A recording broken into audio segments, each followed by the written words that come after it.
akan breakdown strategi step by step gimana caranya kalian bisa dapetin 1 miliar pertama dari kripto. Karena gue lihat ini adalah opportunity yang gue lihat sama seperti tahun 2020. Dimana di 2023 ini, 2024 ini adalah kesempatan kita untuk bikin kekayaan yang kalian nggak pernah akan bisa lihat. Mungkin udah banyak banget ya dari video gue yang selalu bilang bahwa krisis itu adalah kesempatan. Begitu ada krisis kita harus siap untuk take action. Dan mungkin kalian udah ada yang nonton video gue juga sebelumnya. Dimana di tahun 2020 kemarin itu gue berhasil mendapatkan pribadi 1 miliar sendiri dari saham. Nah buat kalian yang belum punya 1 miliar, ini menurut gue justru adalah kesempatan yang terbaik. Dalam beberapa minggu belakangan, kita lihat banyak banget ya berita dari Wall Street Journal, dari misalnya Bloomberg ya. Ekonom-ekonom di sana bilang bahkan 70% kemungkinan resesi di tahun 2023. Tenang, tapi di sini gue bukan bikin video buat nakut-nakutin kalian bahwa 2023 bakal kebakaran, bakal resesi dan bakal kiamat. Enggak. Tapi di sini gue akan kasih kalian step by step secara konkret gimana caranya justru memanfaatkan resesi ini. Ini bukan cuma sekedar nakut-nakutin, karena konsensus dari ekonom sendiri udah bilang bahwa akan terjadi kemungkinan resesi. Nah, gue percaya hal yang gue replikain tahun 2020 di mana gue cash out ya kan, gue cash out di awal Januari dan gue hajar semua di Maret di saham waktu itu adalah hal yang bisa gue replikain. Nah, tapi pertanyaannya sekarang kenapa gue bikin video ini di kripto bukan di saham? Karena gini,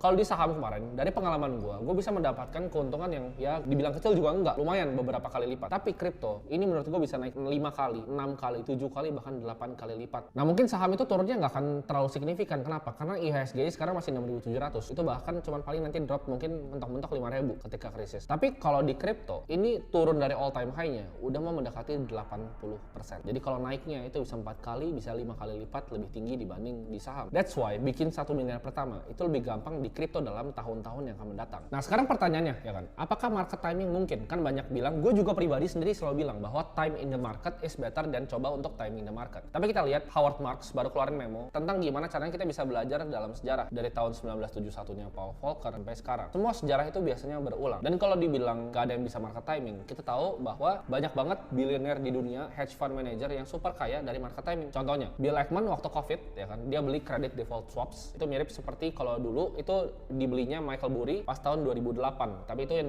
dibelinya adalah CDS-nya mortgage ya. Tapi ini beda yang dibeli sama Bill Ackman. Dia mengubah 27 million US dollar jadi sekitar 2 billion US dollar. Itu 100 kali lipat. Nah, itu apa kalau bukan market timing? Kalian bisa sebenarnya timing the market dan gue udah lakuin sendiri waktu pas COVID kemarin dan sudah terbukti bahwa itu bisa. Nah, tapi pertanyaan apakah pasti 100% benar? Enggak juga. Tapi kita bisa lihat lah. Kita bisa cocok-cocokin dari semua kondisi makroekonomi ini jadi kayak main puzzle. Jadi kita cocokin antara piece of puzzle-nya untuk mencapai sebuah pemikiran konsensus. Apa yang akan terjadi dan apa yang harus kita akan lakukan dari data dan informasi yang disajikan. Nah, ini point of view gue ya. Jadi kan prediksi gue ya di video sebelumnya gue yang bilang bahwa sebelum tanggal 14 videonya gue keluarin tanggal 13 kalau nggak salah. Tanggal 14 itu akan naik 0,5 dan terjadi bener prediksi gue. Ini prediksi gue selanjutnya ya. Ini akan terus naik at least 100 basis points lagi sampai di Maret 2023. Jadi apa yang terjadi? Kalau kita lihat misalnya saham dan interest rate. Jadi simpel gini. Kalau suku bunga naik, orang pasti lari dari aset-aset yang risky. Contohnya seperti saham dan kripto. Jadi ketika Fed naikin suku bunganya tinggi, saham pasti akan turun. Itu memang udah hukum alam. Mungkin ada yang pernah turunnya barengan, yaitu tahun 2008, tapi itu anomali. Tapi sejarah equity dan federal funds rate itu selalu kayak gitu. Suku bunga naik, saham dan kripto itu pasti akan turun. Jadi kalau prediksi gue naik 100 basis points by Maret, ya pasti saham akan turun another 10 to 15%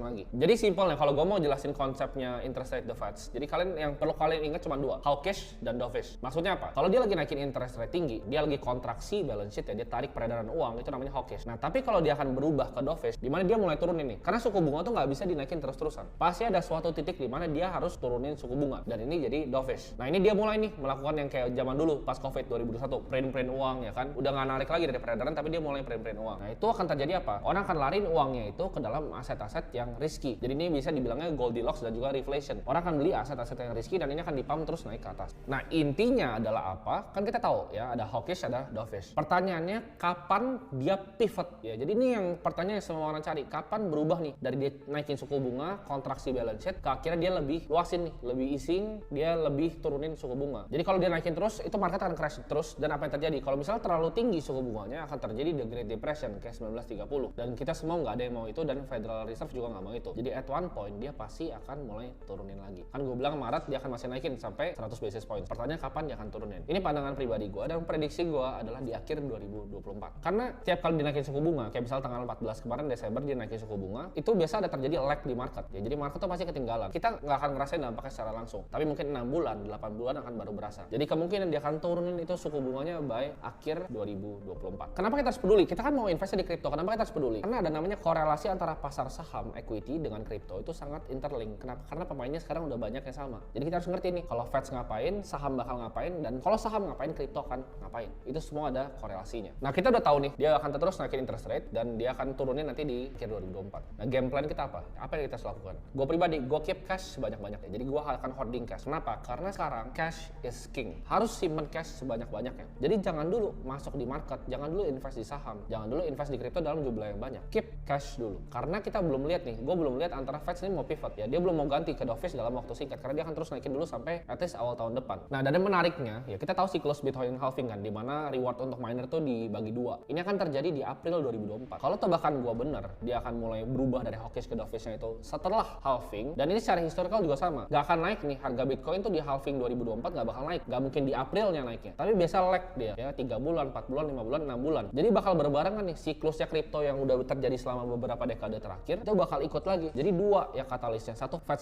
pivot, Bitcoinnya halving. Ini kripto bakal terbangnya gila-gilaan. Kalau saham kan cuma Fednya pivot doang terus terbang ya. Kalau kripto itu ada siklus halving ini yang terjadi cuma 4 tahun sekali. Jadi yang gue lihat sekarang, Bitcoin tuh pasti akan turun ke sekitar 12 sampai 13 ribuan dolar. Sedangkan Ethereum itu mungkin masih akan turun sampai 700 atau di angka 800 dolar. Atau mungkin bisa lebih rendah sampai ke 500 dolar. Tapi justru kita berharap akan hal itu. Semoga aset-aset turun supaya kita bisa sikat pas lagi diskon. Ini orang yang masuk ke kripto ya, mereka bingungnya nyari duit pas lagi bull market. Itu orang bodoh. Kalau yang ngerti siklusnya, bull market saatnya kita keluar. Nanti 2025, 2026 kita panen, kita keluar. Cari siklusnya lagi. Jadi yang sekarang kita lakukan adalah kita ngelihat nih. Kita perhatiin marketnya. Cari timing yang tepat untuk kita hajar semua uang kita. Jadi begitu nanti udah turunnya di area beli kita, baru kita masukin. Jadi jangan belinya sekarang. Karena ini masih akan terus turun. Boleh masuk sekarang, tapi jangan masuk semua amunisinya. Masih dicicil-cicil aja. Nah, tapi pertanyaannya kan, inti video ini adalah gimana caranya dengan semua informasi tadi ya, kita lakuin step by step plannya untuk dapetin 1 miliar pertama di kripto. Jadi ini gue akan breakdown semua gimana caranya untuk dapetin 1 miliar pertama. Ini adalah action plannya. Kita butuh ya dengan harga sekarang 450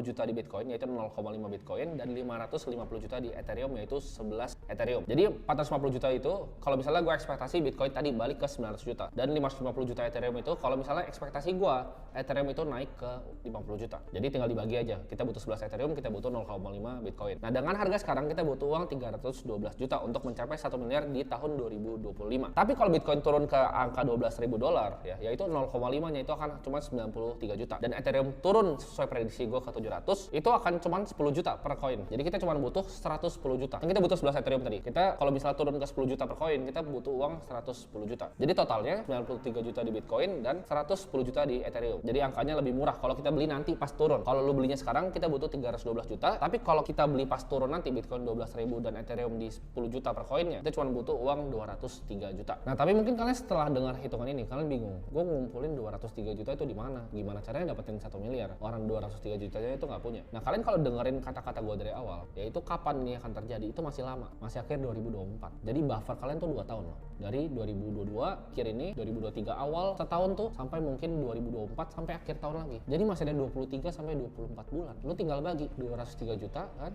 Bagi deh tuh ya sama 23 bulan, 24 bulan berapa? Paling 8 jutaan. 8 juta sebulan yang kalian taruh di cash nanti buat dimasukin ke kripto itu bisa ngasilin 1 miliar loh. 8 juta. Nah, kalau kalian ada yang komen lagi, oh nggak bisa cari 8 juta sebulan. Ya, itu udah urusan lo lah itu. Lo coba cari sendiri. Nih gue tanya nih, Alpi, bisa nggak 8 juta sebulan?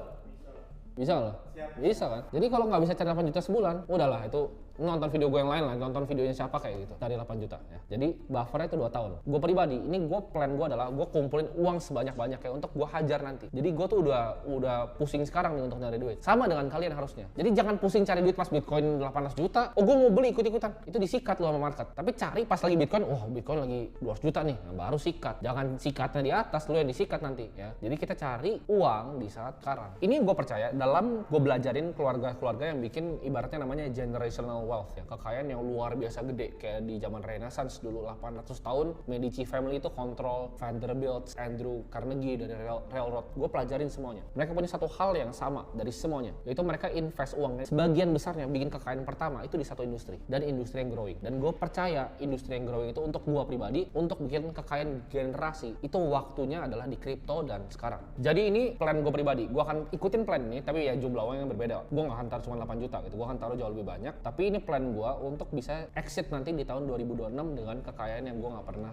lihat sebelumnya. Jadi gue bikin video itu, gue walk the talk, ini yang gue lakuin sendiri. Gue gak akan coba cari misalnya nanti yang altcoin, nanti ya itu ya. Tapi gue akan sure bets dulu, yang simpel, yang gue tahu pasti bener adalah Bitcoin dan Ethereum. Dan menurut gue harganya bahkan akan lebih ya all time high. Jadi mungkin untuk dapat 1 miliar kalian cuma punya 100 juta, ya 6 juta sebulan tuh bisa sebenarnya. Tapi ini gue pakai bearish case aja, dia nggak sepet hit all time high-nya. Tapi setiap halving sebenarnya selalu di hit all time high-nya. Nah, gue ngerti banget ya kan, ada yang bilang, oh lu berasa kayak dukun ya lu ya, nggak mungkin terjadi gitu. Ya gue tahu ada namanya Black Swan event ya kan, nanti misalnya nggak tahu lah siapa exchange besar hancur lagi atau apa, terus harga kripto hancur semua, atau tiba-tiba ketemu quantum komputer gitu, pecahin SH256-nya Bitcoin. Ya banyak Black Swan kayak gitu yang gue nggak bisa prediksi, tapi ini adalah hal terbaik yang bisa dilakuin daripada nggak ngapa-ngapain. Sekarang tinggal di kalian ini yang punya mimpi untuk mau dapetin 1 miliar pertama, mau punya uang, ini kesempatannya, cari duit sekarang, invest di kripto. Kalau kalian nggak mau dengerin ini ya terserah, tapi gue udah buktiin. Kalian lihat foto gue 2016 beli Bitcoin ya kan, dan ini gue mau replikain sama lagi 2025 dan 2026 gue exit, kita party bareng lah semuanya. Ya gitulah plan gue untuk gandain uang gue 5-10 kali lipat dalam the next bull run. Tapi buat kalian ya, kalian mungkin masih bingung gitu kan, ini kripto apaan sih, lu belajarin dulu dah fundamentalnya. Jadi belajar,